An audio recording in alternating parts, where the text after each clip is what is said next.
Good evening. My name is Emily Sawyer. I'm a Blanton and Martin parent.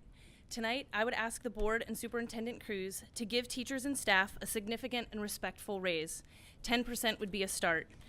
We need to stop incentivizing teachers to leave the classroom for the sake of making a living. We essentially have no schools without teachers, and teachers deserve to be treated and paid as the professionals that they are. Exceptional, invested, and caring teachers are necessary resources. Let's make sure we prioritize hiring and retaining those resources.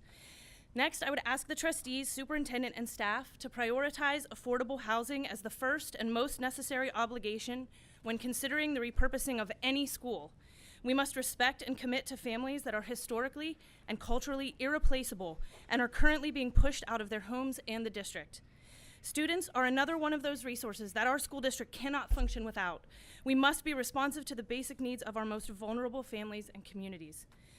And lastly, if we are truly going to reinvent the urban school experience and not simply reproduce what we already have, it will take more than fancy buildings and slick new programming.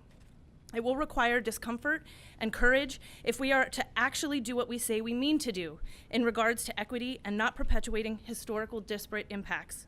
It is not good enough to have good intentions and simply apologize when we end up going right along with the status quo.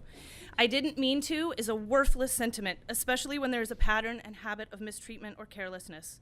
We have to mean to do something better and more just and act accordingly if we are going to stem the tide of racism, white supremacy, inequity, and disparate impacts that currently pull every system in this country in the direction of the status quo. Saying we value equity as long as it doesn't change anything for us is not valuing equity. It's valuing the appearance of equity for the sake of status. It is not progressive, and we need to stop giving ourselves credit for this sort of virtue signaling. We can do better than what we have always done, but we will have to do it on purpose. Thank you. Thank you.